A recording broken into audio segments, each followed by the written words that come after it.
You look pale, sister. Drink, you'll feel steadier. Thank you.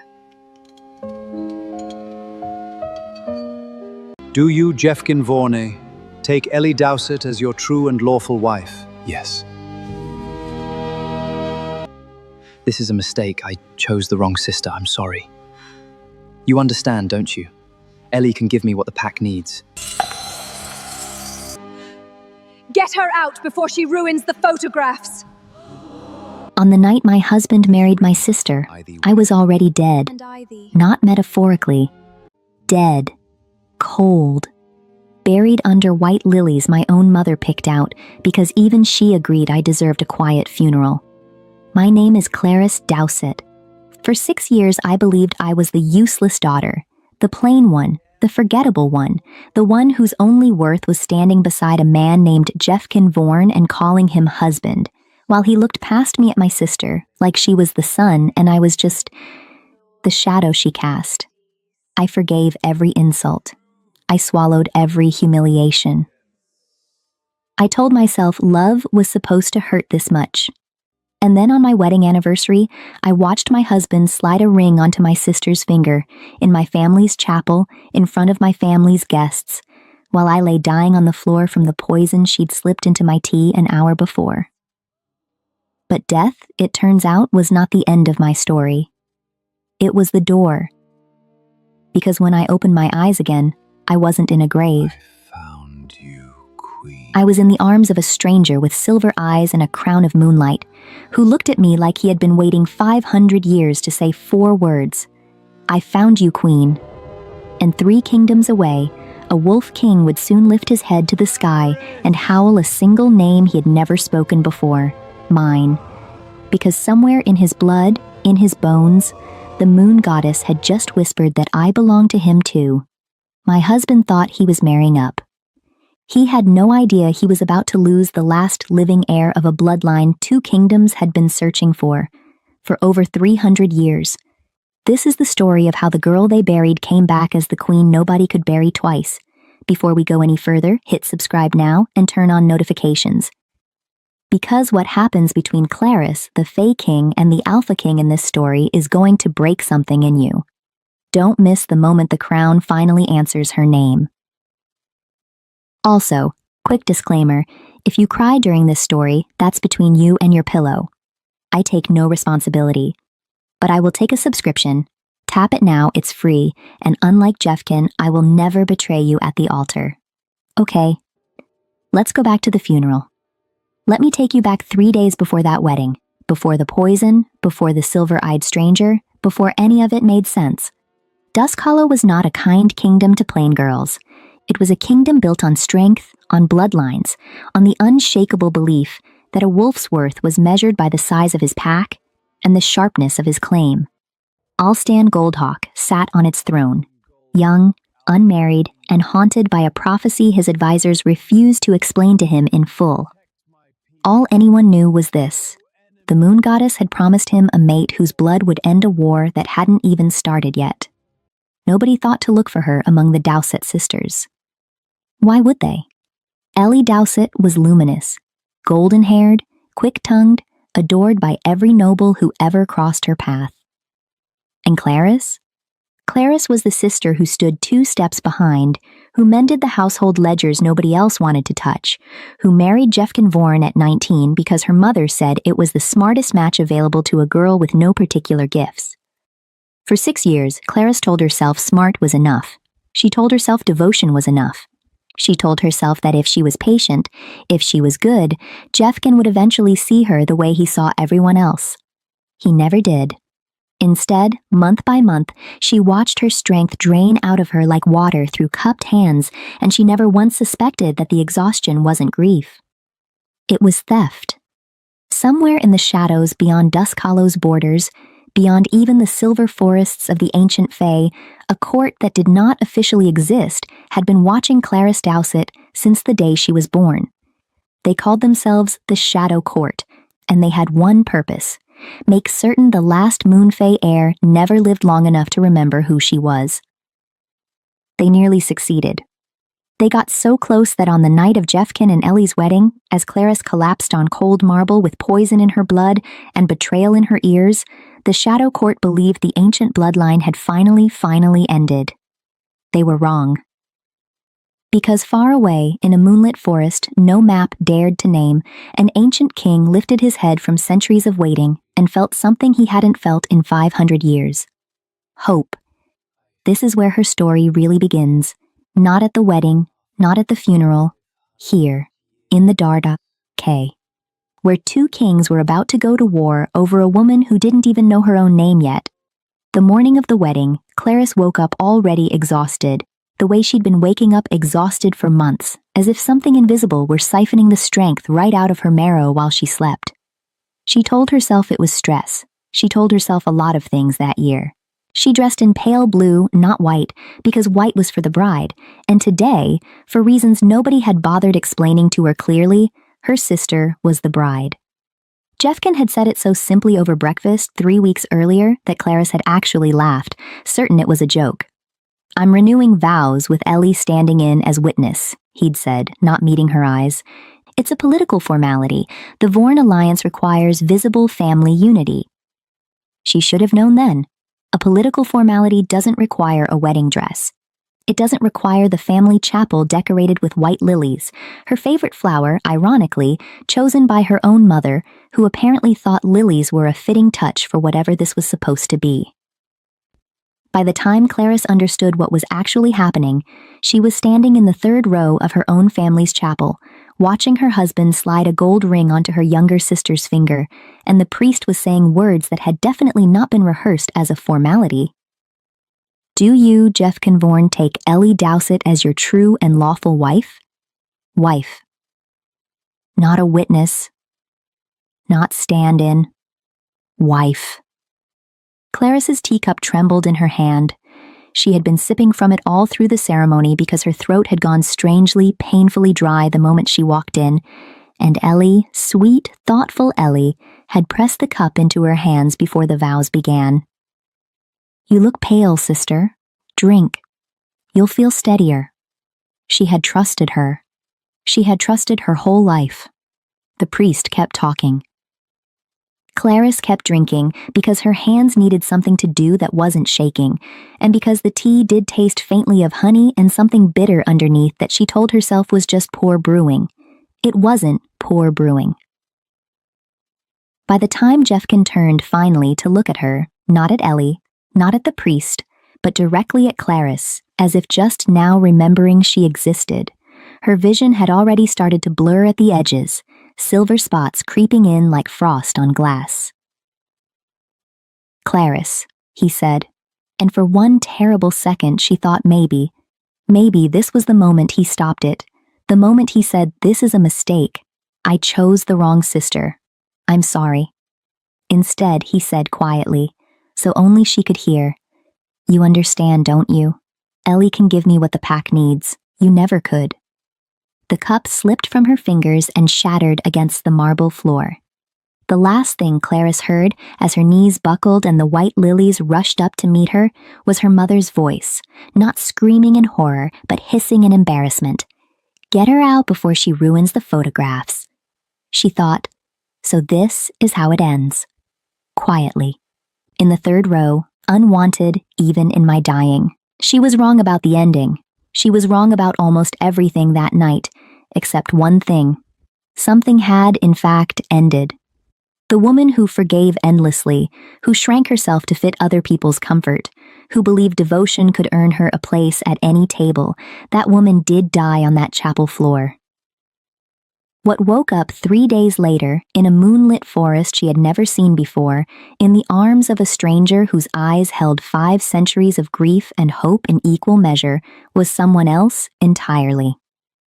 Clarice opened her eyes to silver trees stretching impossibly high above her, their leaves glowing faintly like scattered stars caught in branches. The air smelled of night-blooming flowers and something older, parchment and rain and time itself. A man knelt over her, his face carved from moonlight, his silver eyes wide with a disbelief so raw it looked almost like pain. "You're breathing," he whispered, as though he'd forgotten breath was possible for he. You're breathing. Where? Her voice came out cracked, unused, wrong. Where am I? Who are you? He didn't answer the first question. Instead, very slowly, very carefully, as if she were made of something that might shatter at the wrong word, he said, My name is Eldrick Hamelot, and I have been searching for you, Clarice Dowsett, for longer than your kingdom has existed. She should have been afraid. Some part of her, distantly, understood she should be terrified. A strange man, an impossible forest, a name he had no business knowing. But instead, lying there in the silver grass with her pulse slowly steadying beneath her ribs, all she felt was a strange, bone-deep recognition, like waking from one dream into another that somehow felt more real. How do you know my name? She managed. Eldrick's throat moved as he swallowed, and for a creature who looked like he'd stepped out of 500 years of legend, the gesture was almost painfully human. Because I have known it since before you were born, he said. Because your blood is older than my kingdom's oldest secret. And because 300 years ago, I swore an oath to a dying queen that I would find her daughter's daughter's daughter, no matter how long it took me. Clarice stared at him, uncomprehending, her mind still tangled in poison and betrayal and white lilies.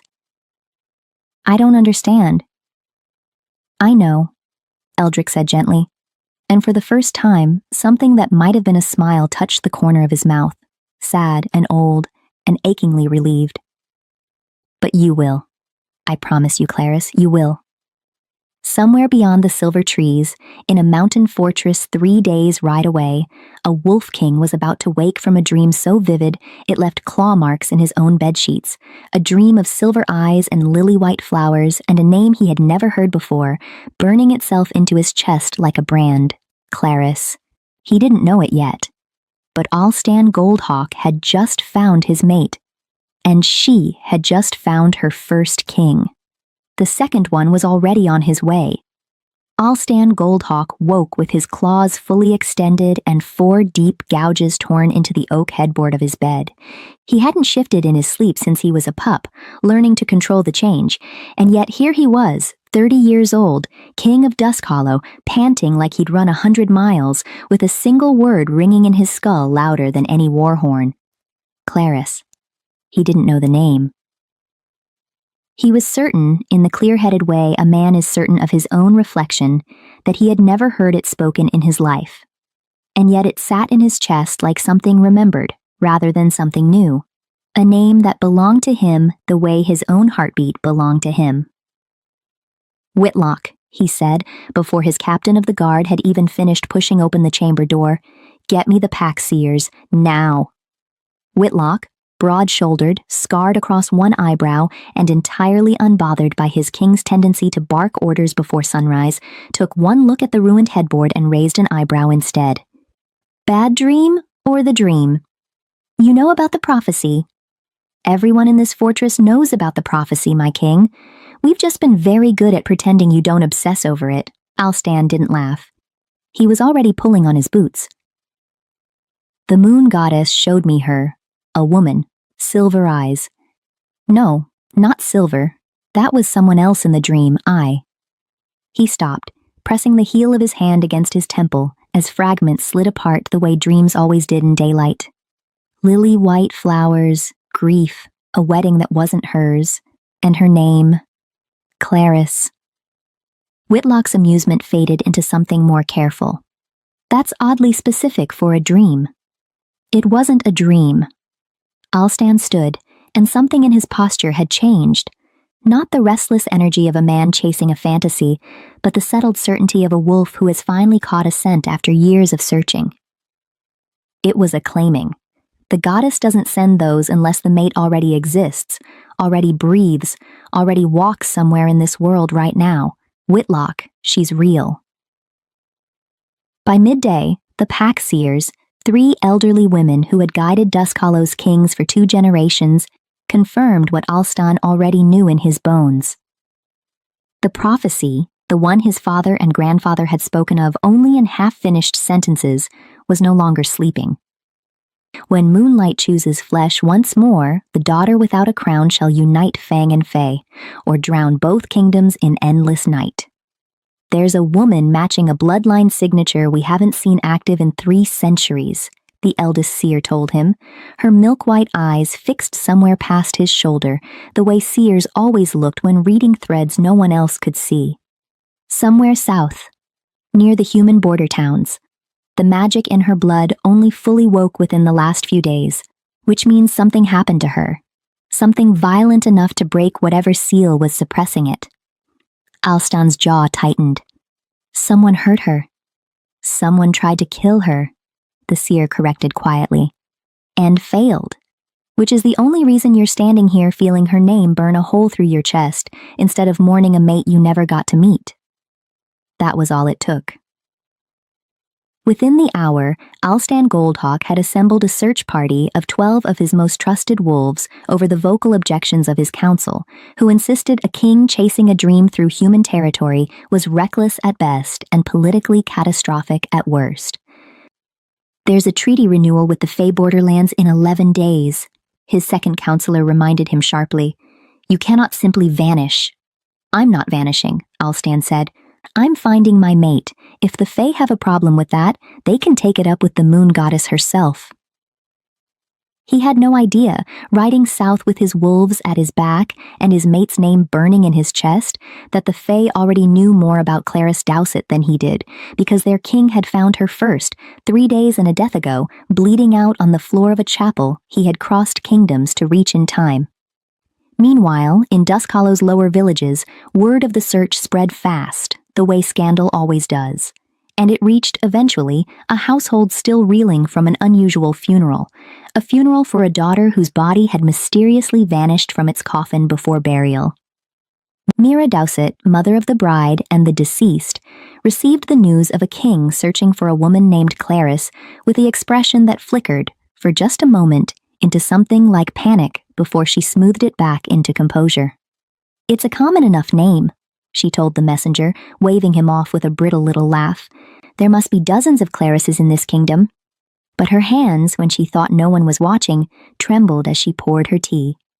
Because Mira Dowsett knew something none of her neighbors did, something she had buried along with a truth 20 years old, back when she'd agreed to hide a fugitive infant in exchange for a healer's silence and a small fortune in Fey gold. She had always known Clarice wasn't entirely who she seemed. She had simply never expected the debt to come due. That night, alone in her chamber, Mira Dowsett did something she hadn't allowed herself to do in 20 years. She took out a small, tarnished locket hidden at the bottom of her jewelry chest and opened it to reveal a lock of silver-white hair that had never once, in 2 decades, matched the dark brown of either of her daughter's hair. She had told herself for years it was a keepsake from her own mother. It wasn't. It was the first thing she'd cut from an infant's head the night a dying Fey healer had pressed a bundle into her arms and made her swear, on pain of a curse she still half believed in, never to speak a word of where the child had truly come from. I kept my promise, she whispered to the empty room, as though the healer might still be listening across 20 years and half a kingdom. I kept her safe as long as I knew how. I just never learned how to love her the way she deserved without also protecting her secret. She closed the locket, pressed it to her chest, and did not sleep that night. Not from grief alone, but from the slow, dawning terror of a woman who suspects that keeping a promise and honoring a daughter were never in fact the same obligation, and that she had spent 20 years mistaking one for the other. 2 days south of Dusk Hollow, deep in the silver forest that bordered no kingdom on any human map, Clarice was beginning to understand, slowly, painfully, that her entire life had been built on a foundation of lies so old they'd calcified into truth. "You're saying my mother isn't my mother," she repeated for the 3rd time, sitting across from Eldrick Hamelot at a small stone table draped in moonlight, a cup of untouched tea between them because she had, understandably, developed a deep aversion to accepting drinks from anyone. "Mira Dowsett is not your birth mother. No," Eldrick said carefully. "Your true mother was Queen Iseline of the Moon Fae dynasty. She hid you with a human family the night the Shadow Court destroyed our royal line, believing a human household would be the last place anyone would search for the last heir. The last heir of what, exactly? I fold linens, Eldrick. I balance ledgers. I am, by every account of everyone who has ever met me, spectacularly unremarkable. Something flickered across Eldrick's ancient face, not amusement exactly, but close to it. You are the last living descendant of a bloodline that could once call moonlight down from the sky and speak with the dead beneath it. Unremarkable is not the word I would choose. Clarice opened her mouth to argue further, and stopped, because outside the small stone dwelling, the silver forest had gone suddenly, unnaturally silent. No birds. No wind through the glowing leaves. Just stillness, thick and wrong, pressing in from every direction. Eldrick was on his feet instantly, his entire demeanor shifting from patient teacher to something sharper, older, more dangerous. Stay behind me. What is it? Someone found us faster than I expected. His silver eyes had gone hard as struck flint, fixed on the tree line. The Shadow Court doesn't like it when the things they've buried refuse to stay buried. And somewhere beyond the silver trees, close enough now that even Clarice, new to magic, new to danger, new to everything her life had apparently been hiding from her, could feel it crawling across her skin like ice water. Something old and patient and utterly without mercy was finally, after 300 years, closing in on the last Moonfey heir. The thing that emerged from the tree line was not, to Clarice's confused relief, a monster of claws and shadow the way her racing imagination had conjured. It was a man, pale, elegant, dressed in charcoal robes stitched with symbols that seemed to shift and rearrange themselves if she looked at them too long. He moved like he was strolling through a garden rather than approaching a king and a fugitive queen in hostile territory. Eldrick Hamelot, the man said, his voice pleasant in a way that made the hair on Clarice's arms rise. 300 years, and you're still playing nursemaid to lost causes. Corwin Nettle, Eldrick said, and the name hit something in Clarice's memory. She'd heard it before, hadn't she? A traveling court musician who'd performed at Dusk Hollow gatherings for years, charming and forgettable and utterly beneath suspicion. I should have known the Shadow Court would send their favorite pet. Corwin's smile widened, sharp at the edges. Pet is unkind. I prefer devoted servant, though I suppose devotion is a complicated word for you, isn't it? You've been devoted to a corpse's promise for 3 centuries. His gaze slid to Clarice, cataloging her with an interest that made her feel like prey. So this is her? The great last hope? She looks remarkably unremarkable for someone about to end 2 kingdoms. Get behind me, Eldrick said again, and this time Clarice didn't argue. Oh, come now, no need for theatrics. Corwin spread his hands, all false innocence. I'm not here to kill her. If my masters wanted her dead, she'd already be dead, again, more permanently this time. No, I'm here to deliver a message. His eyes found Clarice's, and his voice dropped into something almost kind, which was somehow worse than open hostility. Ask him what happened to your mother, Clarice, your real mother. Ask him what it cost her to hide you, and ask him why, out of everyone in 3 kingdoms, he's the one who found you, and not by accident.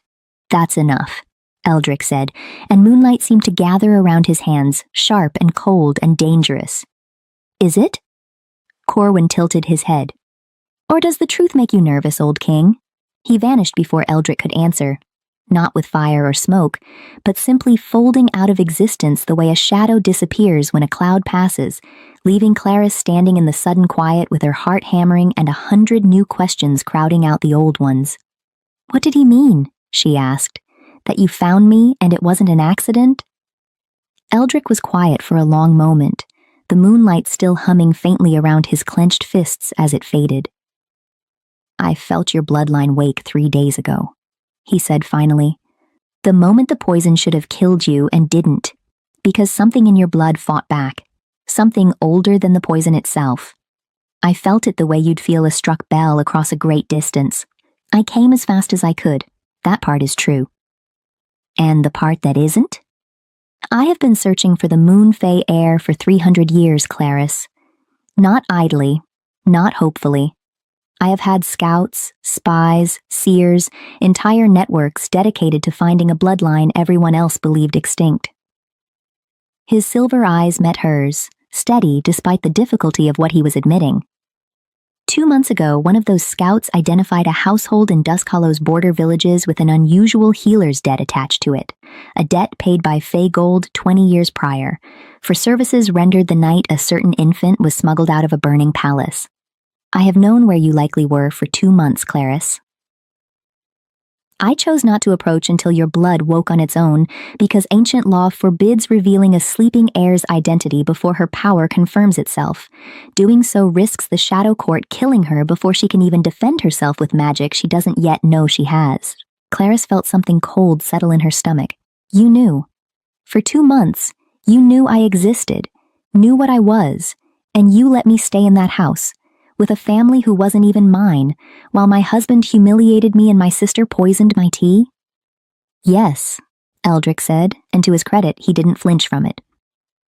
I have made peace with very little in 300 years of failure, Clarice, but I have never made peace with that decision.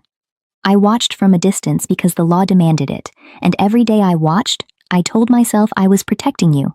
Some days, I believed it. Other days, I knew I was simply protecting the prophecy, protecting the last thread of hope my kingdom has left. I am not proud of the difference. The honesty of it, the sheer, unflinching honesty, disarmed something in Clarice more than any comfort could have.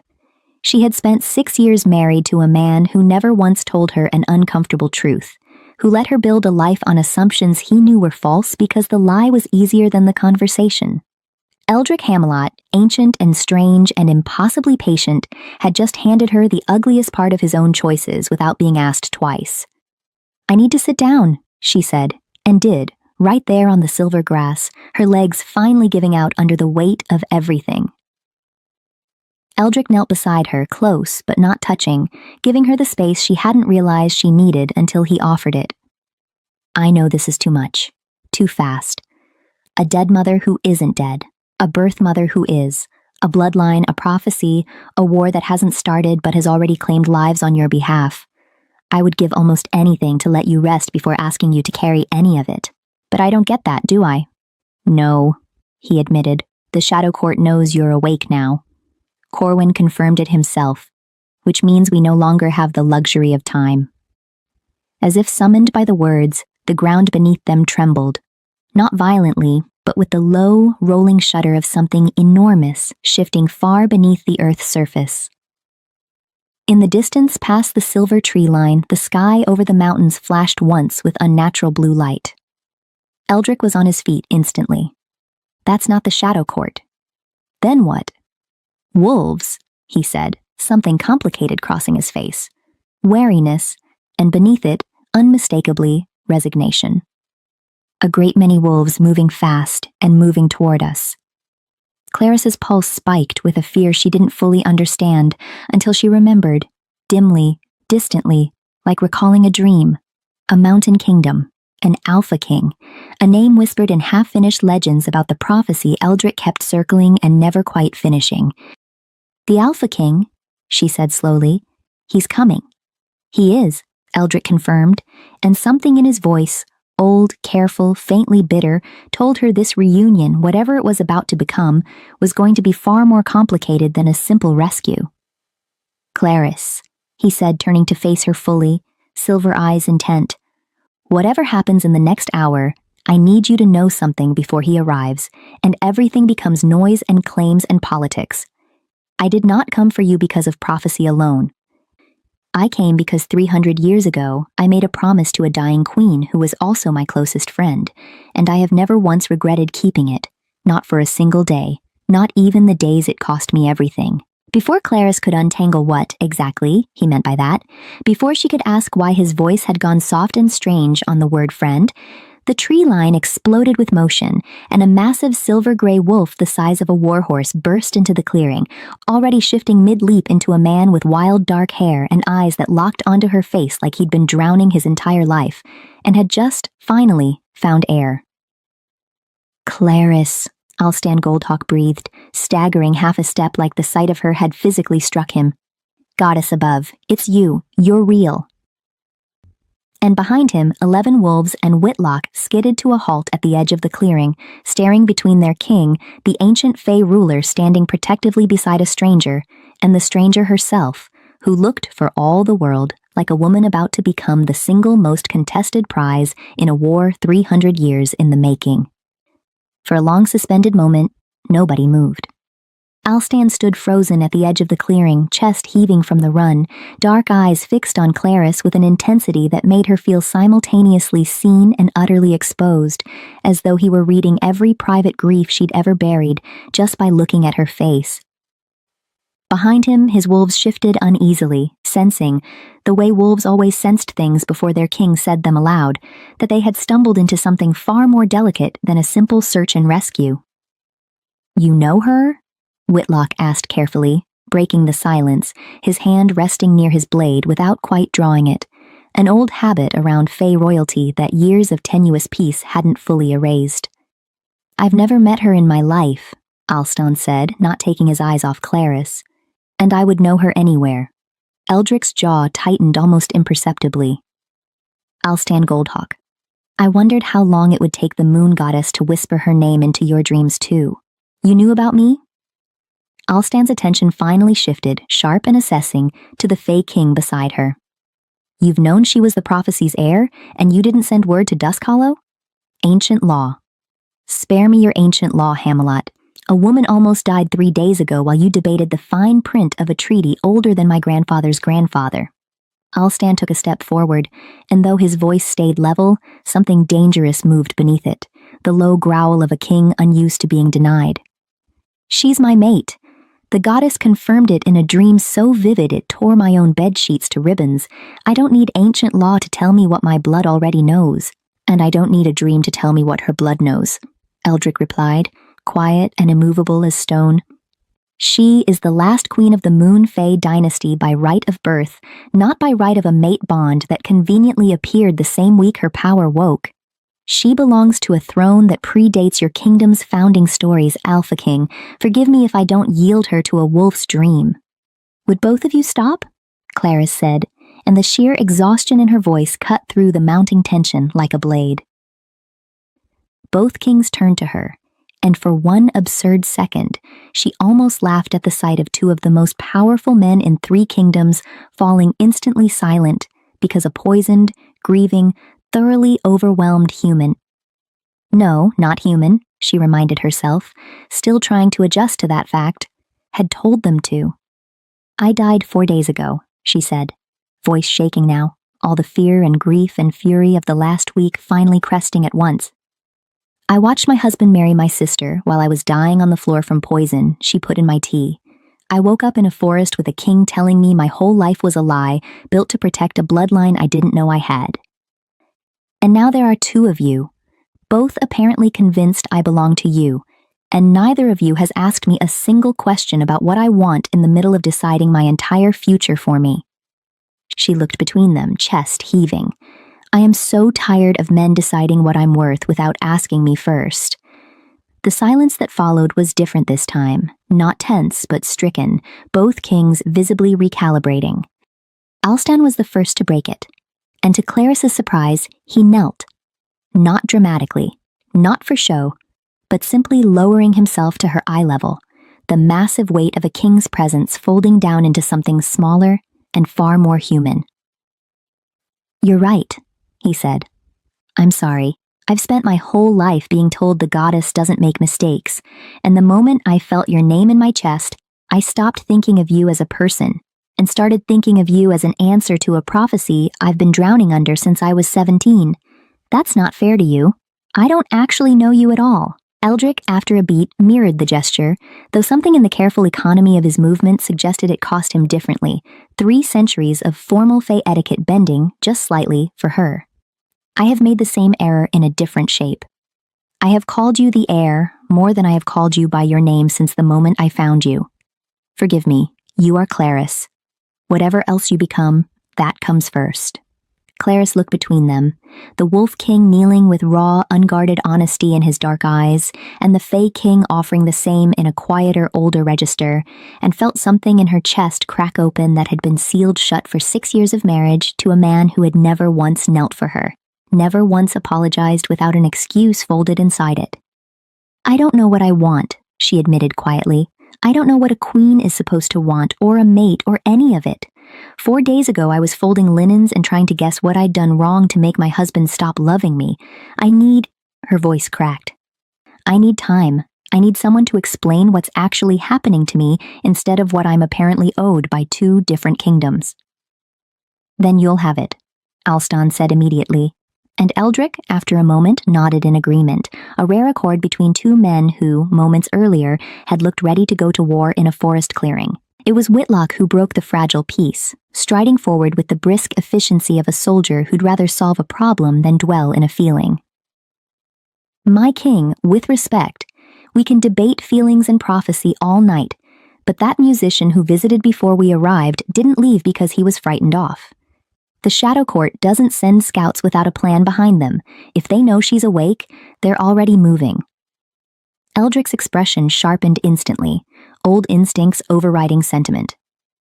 "He's right. We need to move her somewhere warded, somewhere the Shadow Court can't easily reach. My court can offer sanctuary at the Moon Temple. It hasn't opened its doors to anyone in 3 centuries, but for the true heir, the ward should recognize her blood." "Or Dusk Hollow," Alston countered immediately. "My fortress has held against Shadow Court incursions before. My wolves would die before letting anyone touch her." "Yes," Eldrick said dryly, "and how many of your wolves have died in those incursions already, Alpha King? The Shadow Court doesn't fear claws. They fear wards older than your bloodline." "Enough," Clarisse said again, though gentler this time, some new steadiness finding its way into her spine even amid the chaos. "I'll decide, not either of you." She looked between the 2 kingdoms' banners, one silver and moonlit, one carved with a howling wolf beneath a mountain crest, and felt, for the first time in her life, the strange, terrifying weight of a choice that was actually entirely hers to make. "The Moon Temple," she said finally. "If my blood is what everyone keeps telling me it is, I want to understand it before I decide anything else. And Eldrick," she turned to him, something unspoken passing between them, born of the honesty he'd given her in the clearing before Alston arrived. "You said you made a promise to a dying queen who was your closest friend. I want to know what that means. All of it." Something flickered across Eldrick's ancient face. Grief, old and deep and carefully guarded. "You'll have the truth, Clarisse. All of it, in time." Alston's jaw tightened at being effectively set aside, but to his credit, he didn't argue. "Then I'll send word to my council that Dusk Hollow's search for its queen is not abandoned, only delayed. And I'll be within a day's ride of that temple until she chooses otherwise." His eyes found Clarisse's again, softer now. "I'm not going anywhere, Clarisse, not until you tell me to." As the group began preparations to move, Whitlock fell into step beside his king, voice pitched low. "You're really going to let the Fae take her to their temple? After everything the council warned you about trusting Hamelot?" Alston's gaze stayed fixed on Clarisse's retreating back as she walked beside Eldrick toward the tree line, something complicated and raw in his expression. "She asked for the truth about her bloodline. I can't give her that." "He can. If I truly want her to choose me, I have to be strong enough to let her walk toward someone else first." Neither of them noticed the faint shimmer at the clearing's edge. A single silver-gray moth, wings patterned with symbols that shifted if you looked too long, watching the entire exchange before dissolving silently into the darkening tree line to carry word back to a court that did not officially exist. The Shadow Court now knew exactly where its enemy was headed. The Moon Temple did not look the way Clarisse expected a place of ancient power to look. She'd imagined towering spires, gold and marble, the kind of grandeur her sister would have swooned over. Instead, as their small procession crested the final silver ridge 2 days later, she found a structure that seemed to have grown from the forest rather than been built upon it. pale stone woven through with living silver vines, moonflowers blooming in defiance of the daylight, and a silence so profound it felt less like an absence of sound and more like the temple itself was listening. "It's been sealed since the massacre," Eldrick said quietly beside her, his voice unusually subdued. "No Fae has crossed this threshold in 300 years, not because we were forbidden, because none of us could bear to." "You were there," Clarice said, watching his profile carefully. "When it happened. To my mother. I was there," he confirmed. "I arrived too late to stop it and just in time to watch her die protecting the one thing that mattered more to her than her own life." His eyes, when they met Clarice's, were old with a grief that had clearly never fully healed. "You looked exactly like her, you know. The moment I found you dying on that chapel floor, I thought for one impossible, terrible second that the goddess had turned back time and I had failed Isolene twice." Clarice didn't know what to say to that, so she said nothing, letting the weight of it settle between them as they approached the temple steps. The doors, massive slabs of pale stone etched with symbols that pulsed faintly like a heartbeat carved in rock, did not move at first when Eldrick approached, his palm pressed flat against the ancient wards. "They don't recognize me," he said unsurprised. "They were never meant to. Try, Clarice. Walk to the doors." She hesitated, glancing back at the small group behind her, Whitlock and two of Alstan's wolves who'd insisted on escort despite Alstan's own reluctant absence, keeping his promised distance a day's ride away, before stepping forward alone. The moment her palm touched the stone, the entire temple seemed to inhale. Light bloomed beneath her fingers, tracing up through the ancient symbols like veins filling with liquid moonlight, spreading across the doors, up the walls, through the silver vines wrapped around every column, until the whole structure hummed with a low, resonant note that Clarice felt more in her bones than heard with her ears. Slowly, with a groan of stone that hadn't moved in 3 centuries, the doors swung open. Behind her, she heard Whitlock mutter something that sounded distinctly like a prayer. "Layer by layer," Eldrick murmured, watching her with something between awe and heartbreak. "Your blood keeps proving itself to a world that spent 300 years insisting it had died with your mother." Inside, the temple was cavernous and impossibly beautiful. Vaulted ceilings open to the night sky, moonlight pooling on a floor engraved with the entire history of the Moon Fae dynasty in silver relief. Clarice walked slowly through the space, tracing carvings of queens and coronations, wars and treaties, a lineage stretching back further than she could comprehend, all of it leading impossibly, unbelievably, to her. At the center of the temple stood a raised dais, and upon it a single silver crown resting in a shallow pool of still water, untouched by 3 centuries of dust. "Don't," Eldrick said quickly as she drifted toward it. "Not yet. The crown will know if you're not ready, and an unready claim can wound as much as it can crown. There is a ritual first, the awakening. It will show you your mother's final memories. It is not gentle, Clarice. I need you to understand that before we begin." "I need to know," she said simply. "I've spent my whole life not knowing things about myself that everyone else seemed to understand instinctively. I'm done being the last person to learn the truth about my own life." Eldrick studied her for a long moment, something like pride flickering behind the grief in his ancient eyes. "You sound like her already." The ritual, when it began, was unlike anything Clarice could have prepared for. Eldrick guided her to kneel before the still water beneath the crown, instructing her to let her tears, actual tears, drawn not by performance but by genuine grief, fall into the pool. She thought of her mother, the woman she'd believed was her mother her whole life, and the strange, tangled grief of losing a truth she'd never actually possessed. She thought of Jeffkin's voice saying, "Ellie can give me what the pack needs, you never could." She thought, unexpectedly, of the 6-year-old girl she'd once been, already learning to make herself smaller so no one would notice she took up space. The tears fell. The water rippled. And the memory took her under like a wave. She was standing. No, she was someone else, seeing through eyes that weren't hers, in a palace of silver and moonlight, the same one she now knelt in, except whole, alive, filled with music and laughter that echoed off walls not yet cracked by violence.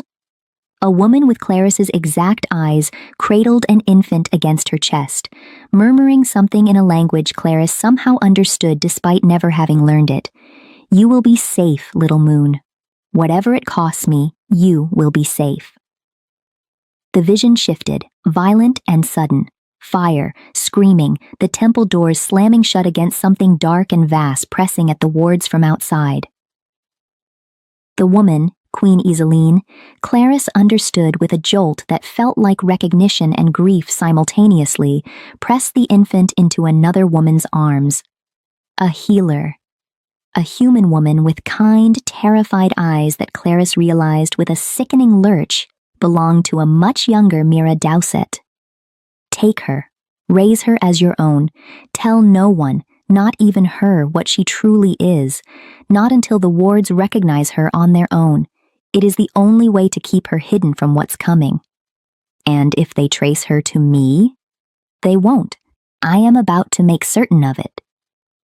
The last thing Claris saw through her mother's eyes was the temple doors giving way, and Iseline turning to face the darkness alone, moonlight gathering around her hands, not in offense, but in one final enormous binding spell, sealing something the Shadow Court had unleashed back into whatever prison it had escaped from, at a cost that Claris felt in her own chest like a physical wound. Her mother's life, spent entirely to buy her daughter 300 years of hidden safety. Claris gasped back into her own body, tears streaming freely now, her whole frame shaking as Eldrick caught her before she could collapse fully to the temple floor. She didn't die protecting a bloodline, Claris choked out. She died protecting me, specifically me. Not the prophecy. Not the crown. Me. Yes, Eldrick said softly, holding her steady. That is the part the legends always forget to mention. Iseline was many things, a queen, a warrior, the last hope of a dying dynasty. But in the moment that mattered most, she was simply a mother who loved her daughter more than she loved her own life. You come from that, Claris. Whatever else this crown asks of you, you come from that first. Above them, the crown in its shallow pool began, very slowly, to glow. But outside the temple, beyond the newly opened doors, a chorus of unnatural silence was spreading through the forest once more, the same wrongness that had preceded Corwin Nettle's appearance days earlier, except larger now, closer, hungrier. Before the darkness fully announced itself, there had been one quiet hour of peace, an hour Claris would return to often in memory, long after the battle that followed had faded into history. In the temple's outer archive, dust thick with disuse, she had met Grisha, the Elder Fae councilwoman who had traveled 3 days from the borderlands the moment word reached her that the temple doors had opened. Grisha was ancient even by Fae standards, her silver hair braided with dried moonflowers that had somehow never wilted, and she'd gone very still and very pale the instant Claris stepped into the archive's lamplight. "Your eyes," Grisha had whispered, one trembling hand rising toward Claris's face before catching itself and dropping back to her side, decades of formal restraint warring visibly with something far more raw. "I served your mother from the time she was younger than you are now. I would know those eyes anywhere. I have known them anywhere, in fact, for 2 months, ever since a scout's description reached the Border Council. I said nothing. I told myself it was caution. Some nights I fear it was simply cowardice dressed up as wisdom." "Why didn't you speak?" Claris had asked, more curious than accusing. "Because the last time I trusted that a Moonfae heir was truly safe, I watched her mother die within the week," Grisha said, voice cracking on the admission. "I have spent 300 years terrified of being the reason another queen doesn't survive her own bloodline. Silence felt safer than hope. I see now that it cost you time you didn't have to spend blind." She'd knelt then, slowly, joints protesting decades she wore invisibly. "I failed your mother's memory by staying quiet. I will not fail her daughter the same way twice. Whatever the archive holds that can help you, It is yours. All of it. It was Grisha, in fact, who had first shown Clarice the shelf of half-translated prophecy fragments Almond would later spend weeks decoding in full, a small, unglamorous kindness that would matter enormously in the weeks to come, though neither woman knew it yet, standing together in lamplight that flickered once as something vast and patient finally began closing the distance outside. Whitlock, standing guard at the temple entrance, drew his blade slowly as the tree line beyond the silver ridge began, impossibly, to darken, not with shadow, but with the absence of moonlight itself, as though something vast and ancient was drinking the light directly from the sky. "Eldrick," he called, voice tight. "You'll want to see this." The Shadow Court had found them. Her mother's final moments. Her real name. And now the Shadow Court, standing at the door. Subscribe now, because the next phase is where this story stops being a rescue and starts being a war. What emerged from the darkened tree line was not Corwin Nettle this time, and it was not a single scout sent to deliver a message. It was an army of shadow-wrought soldiers, faceless beneath hoods of woven darkness, moving in eerie, silent unison, and at their head walked a woman Clarice had never seen, but somehow recognized instantly from her mother's final memory, the source of the wrongness that had torn through the temple 300 years ago. "Grand Magistrate Almyra," Eldrick said, and his voice, usually so measured, carried an edge of genuine dread. "I'd hoped you'd finally died of your own bitterness. Eldrick Hamelot." The woman's voice slid through the temple courtyard like oil over water, smooth and utterly without warmth. 300 years, and you're still playing the loyal knight for a dead queen's ghost. How tediously romantic. Her gaze slid past him to Clarice, and something predatory sharpened in her expression. And there she is, the little moon who refused to stay hidden. You have your mother's stubbornness, girl. It cost her everything. I do hope you're smarter than she was. "You killed her," Clarice said, and was surprised by how steady her own voice came out, grief hardening into something colder and more useful. "I watched it happen. I felt it happen. I ended her," Almyra corrected, almost gently, as though the distinction mattered to her. "There's a difference. Iselene chose her death. In the end, chose it rather cleverly, honestly, sealing away a weapon I'd spent decades cultivating instead of simply dying quietly like a sensible queen. I've spent 3 centuries waiting for that seal to weaken enough to try again. And do you know what I discovered, little moon, when I finally traced your bloodline to a quiet human household in Dusk Hollow?" Her smile turned razor thin. "The seal weakens with every year you live. Your mother didn't save you, Clarice. She simply delayed the inevitable and left you to inherit her unfinished war." "That's not true," Eldrick said sharply, stepping between Clarice and the magistrate with the fluid speed of a man far more dangerous than his scholarly bearing suggested. "Iselene's binding was absolute. It required a queen's full sacrifice.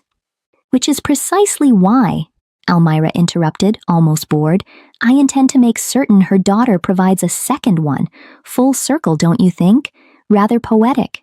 The shadow soldiers surged forward without further preamble, and the temple courtyard erupted into chaos. Whitlock and Alstan's 2 wolves met the first wave head-on, blades and claws flashing silver in the moonlight, while Eldrick raised both hands, and the very air around him began to shimmer and crackle with ancient fey power, moonlight gathering into blades of pure light that scattered the shadow soldiers like smoke wherever they struck true. Clarice, unarmed and untrained and utterly out of her depth, backed toward the temple dais on instinct, and felt the crown, still resting in its shallow pool of water, pulse suddenly with heat against the back of her awareness, as though it had been waiting for exactly this moment. "Take me," something whispered, not quite words, more sensation than sound, resonating up through her bones. "You are ready. You have always been ready. Fear only makes you smaller. Choose to be large." She thought of her mother's final moments, not the death, but the fierce, unshakable love in the instant before it, moonlight gathering in her hands not from despair, but from absolute unwavering purpose. She thought of 6 years spent making herself small so no one would have to make room for her. She thought of Jeffkin's voice and her sister's poisoned tea and her own body collapsing on a chapel floor while people worried more about photographs than about her life. Choose to be large. Clarice turned, climbed the dais, and closed both hands around the crown. The temple detonated with light.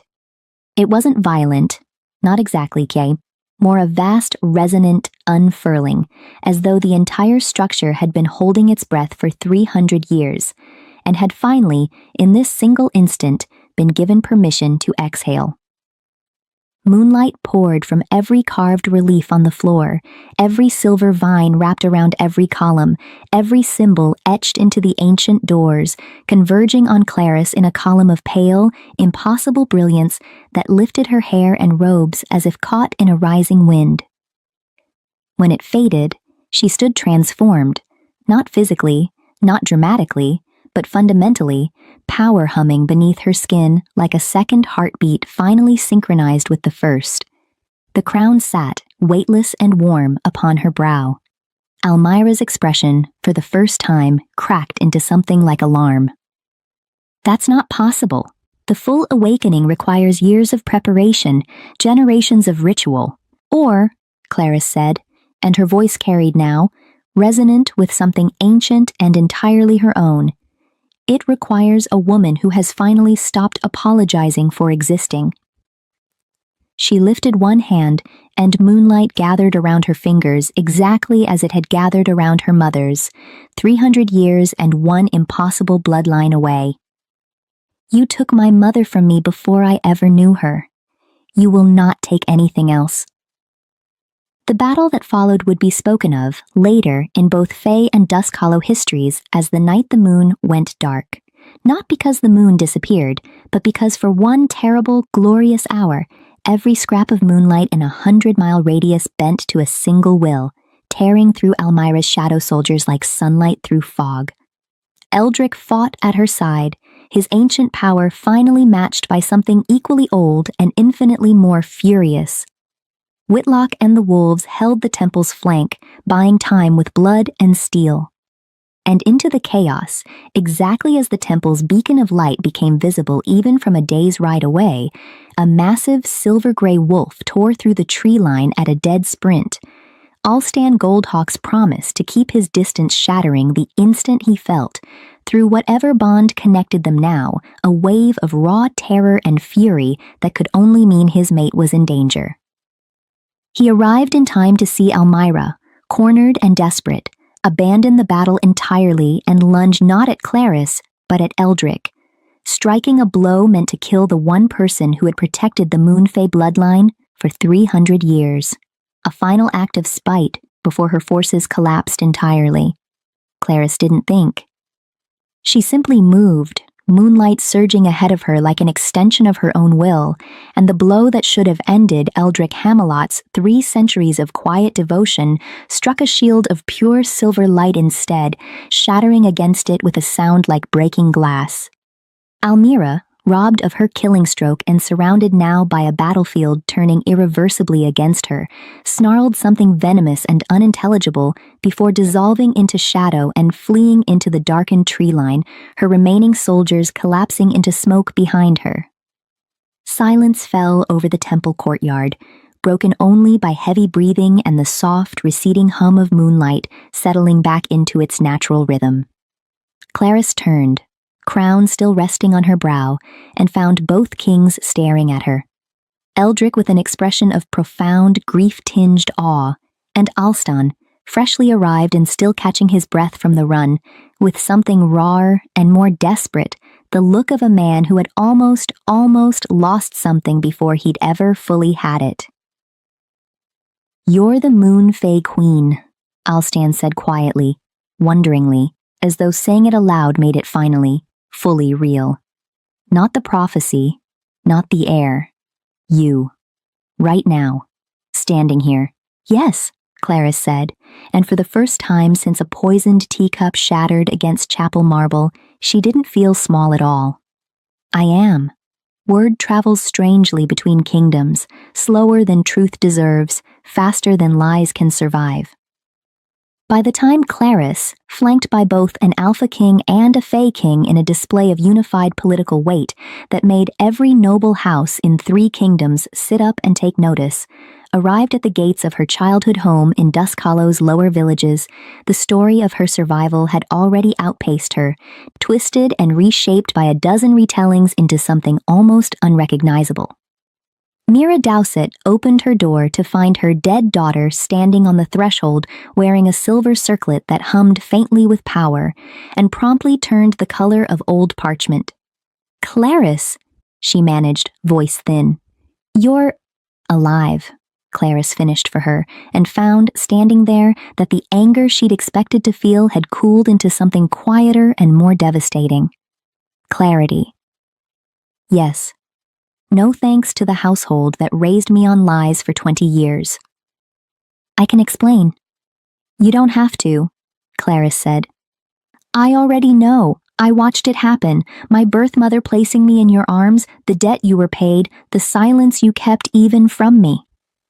She watched Mira flinch at the specificity of it, all pretense of ignorance collapsing. "What I want to know is whether any of it, 20 years of a mother's love or the lack of it, was real, or whether I was simply an investment you managed until the return came due." Mira's composure cracked entirely then, tears spilling over as 20 years of careful denial finally gave way.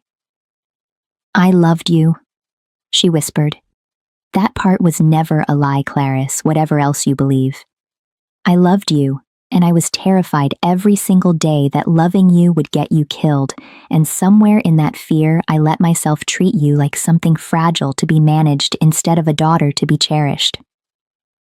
Ellie was easy to love loudly.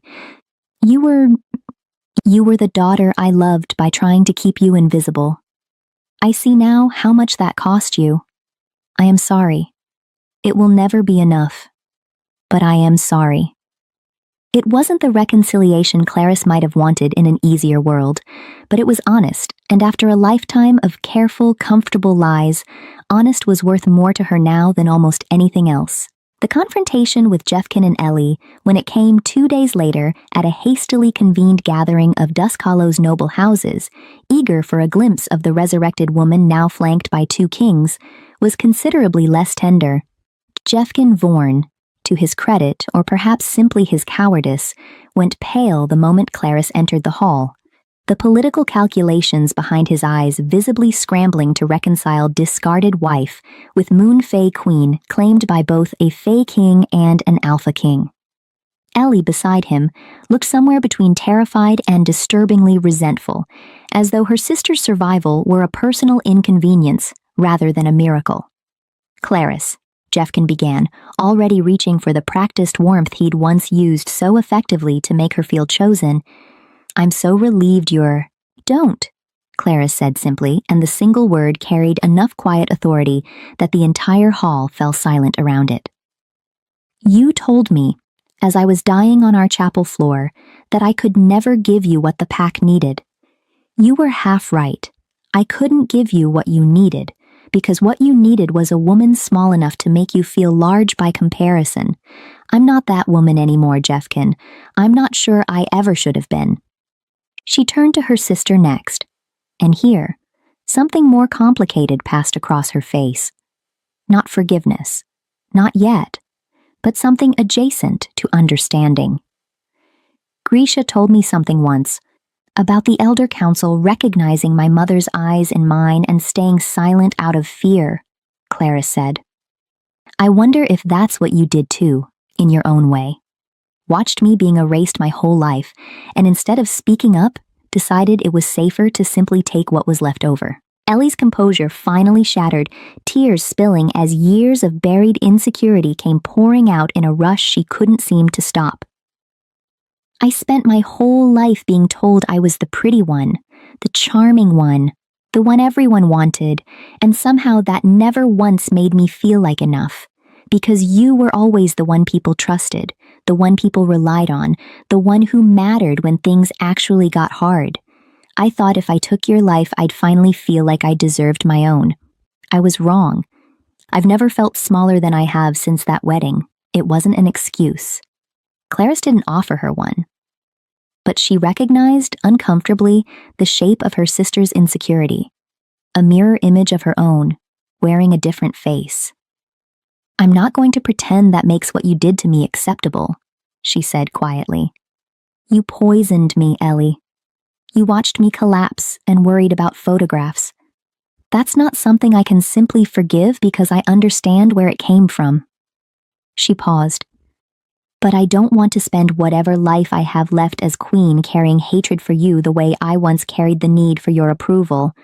So I'm not going to curse you or imprison you, or do any of the things I suspect this hall expects a wronged queen to do.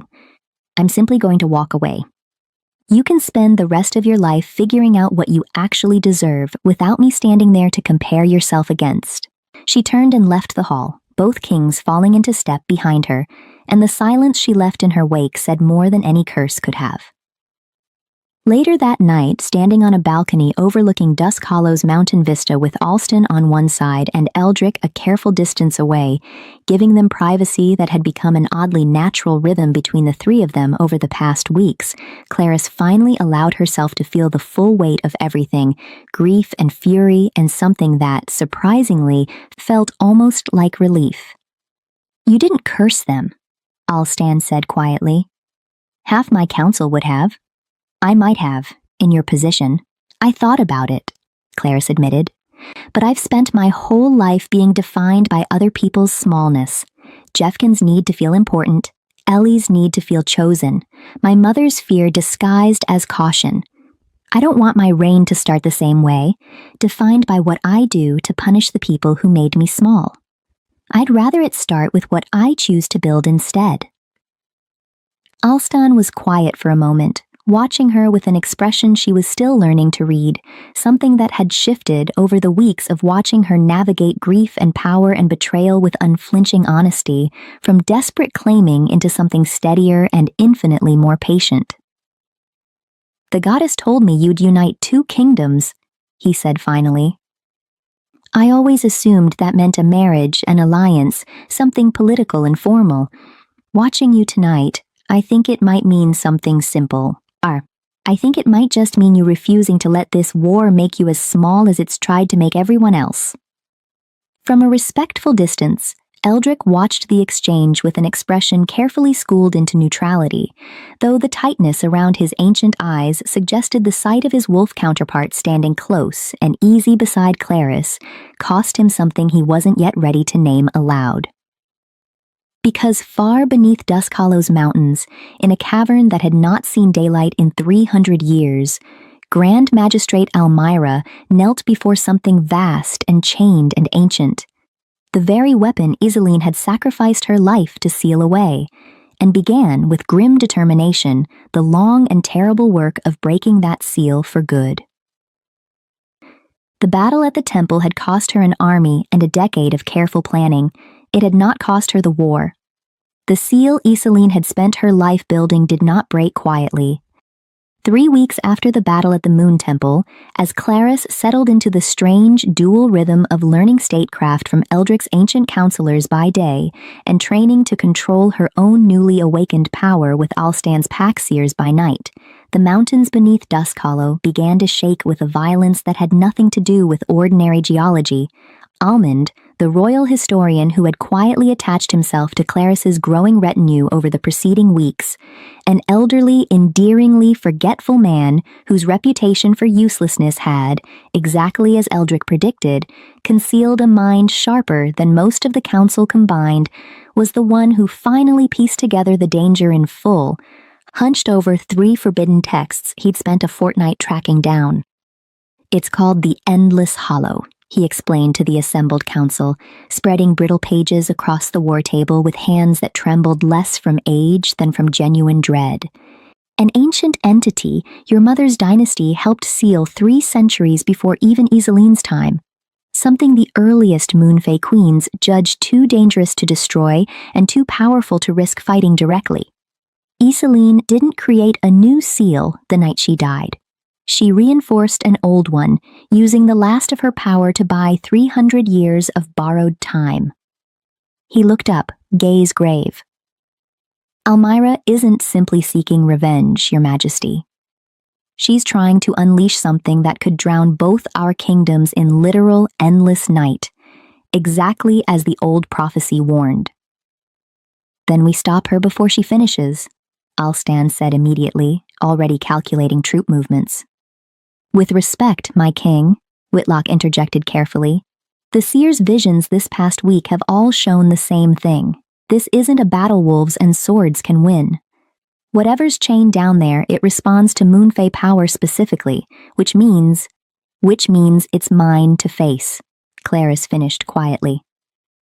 The room fell silent around her. Absolutely not, Alstan said. At the exact same moment, Eldrick said, the seal requires a queen's full sacrifice, precisely as your mother's did. I heard you both the first time, Clarice said, though something in her tone had steadied into the same unshakable resolve that had first claimed the crown in the temple's courtyard weeks earlier. But I also heard Almond say it needs reinforcing, not recreating. My mother spent her life to buy 300 years. I don't intend to spend mine buying 300 more, if there's another way. There may be, came a small, hesitant voice from the doorway. Jillian Garvin, the quiet, unassuming maid who had traveled with Clarice's household for years, and who Clarice had recently, astonishingly, learned was the last surviving moon priestess, having concealed her own heritage even from herself for most of her life, her power dormant until Clarice's awakening had stirred something answering in her blood too.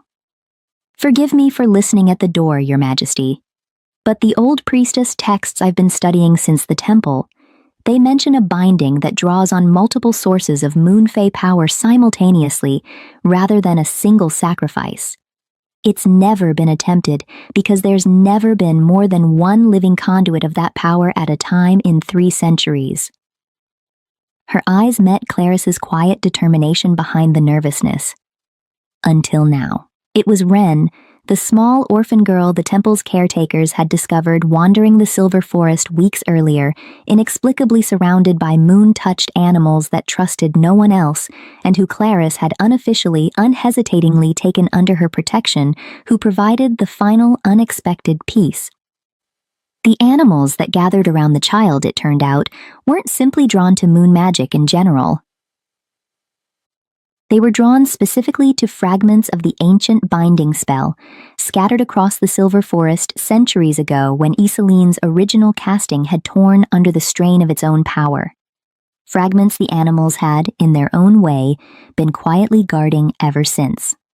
3 days of frantic preparation later, gathering scattered binding fragments with Wren's uncanny guidance, Jillian training feverishly to activate a priestess role she'd never known she carried, Almond translating rituals from texts older than most kingdoms, and both kings marshalling their combined forces to hold the mountain's entrance against Almyra's remaining shadow soldiers, Clarice descended into the caverns beneath Dusk Hollow to face the Endless Hollow directly, Jillian at her side, moonlight and ancient priestess power humming between them like 2 halves of a single restored whole.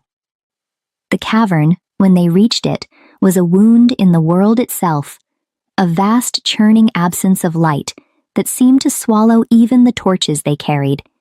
And at its center, chained by fraying threads of 300-year-old moonlight, something vast and formless writhed with a hunger that had no name.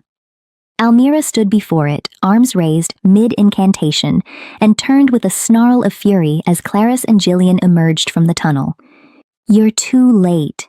The final chain breaks with the next moonrise, and there's nothing your borrowed priestess or your half-formed power can do to stop. You've spent 300 years trying to break something my mother built with love, Clarice said, stepping forward, moonlight gathering not just around her hands now, but around Jillian's beside her, 2 conduits singing in perfect, reinforcing harmony. You've spent that entire time convinced that hatred is stronger than what she sacrificed for me. I think it's time someone proved you wrong. What followed was not, in the end, primarily a battle of force, Though force was certainly involved, moonlight and shadow clashing in the cavern's dark with enough violence to shake the mountain above. It was, at its core, a binding. Clarisse and Gillian weaving reinforcing threads through Isoline's original spell, drawing not on desperate sacrifice, but on something the ancient magic had apparently been waiting 3 centuries to recognize: 2 living wills, freely given, choosing partnership over the crushing weight of solitary duty. Almira fought until the last thread snapped taut around the writhing dark, sealing it.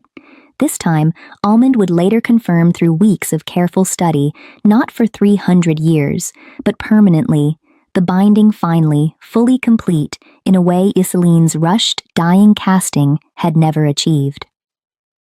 Cornered, her decades of scheming finally, irrevocably unraveled, the Grand Magistrate made one final desperate lunge toward Clarisse, and was met not by Clarisse's power at all, but by Eldric, who had broken through the mountain's defenses at the critical moment, ancient blade finding its mark with the quiet, devastating precision of a man who had waited 300 years for exactly this reckoning.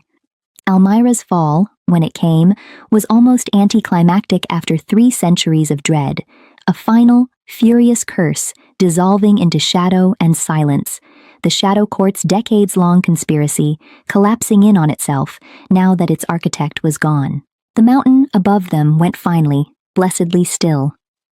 In the weeks that followed, as Dusk Hollow and the Fey borderlands began the long, complicated work of formal alliance, an alliance built not on conquest or convenient prophecy, but on a shared queen who had, through blood and grief and hard-won choice, become the bridge between them.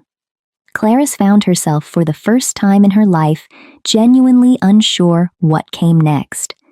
Not because the future felt uncertain, but because for the first time it felt entirely, thrillingly her own to shape. She did not choose between her 2 kings that season, and to their considerable credit, neither Alstan nor Eldric pushed her to. What grew instead, slowly, over shared councils and quiet evenings and the strange particular intimacy of having both nearly lost her more than once, was something none of the old prophecies had quite predicted. Not a rivalry resolved by a single winner, but a fragile, deliberate trust between 3 people who had all in their own ways learned the cost of loving someone enough to let them choose. The prophecy said I'd unite Fang and Faye. Clarisse told them both, one quiet evening on the same balcony where Alstan had once told her the goddess might have meant something simpler than marriage. I used to think that meant choosing one of you. I don't think that anymore. I think it meant refusing to let anyone, the Shadow Court, my family, either of you, decide my worth by which crown I finally agreed to wear. Below them, Dusk Hollow's mountains and the Moon Temple's silver forest both caught the same rising moonlight, 2 kingdoms no longer divided by an ancient war, watched over by a queen who had been buried once, discarded once, underestimated more times than she could count, and who had, in the end, chosen herself first and let everything worth keeping follow from that. She was not, in the final accounting, merely the woman whose husband had married her sister. She was Clarisse Dowsett, last queen of the Moonfey dynasty, and for the first time in her entire life, that was a story she got to write herself. And that's the story of the woman they buried too soon, and the crown that refused to let her stay forgotten. If Clarisse's journey moved you even a little, do me a favor, hit subscribe, tap that bell, and tell me in the comments which king you were rooting for. Because trust me, this won't be the last royal drama waiting for you on this channel. I've got more stories like this one lined up. And honestly, none of you are ready. Until next time, don't let anyone convince you that you're the forgettable sister in your own story. See you in the next one.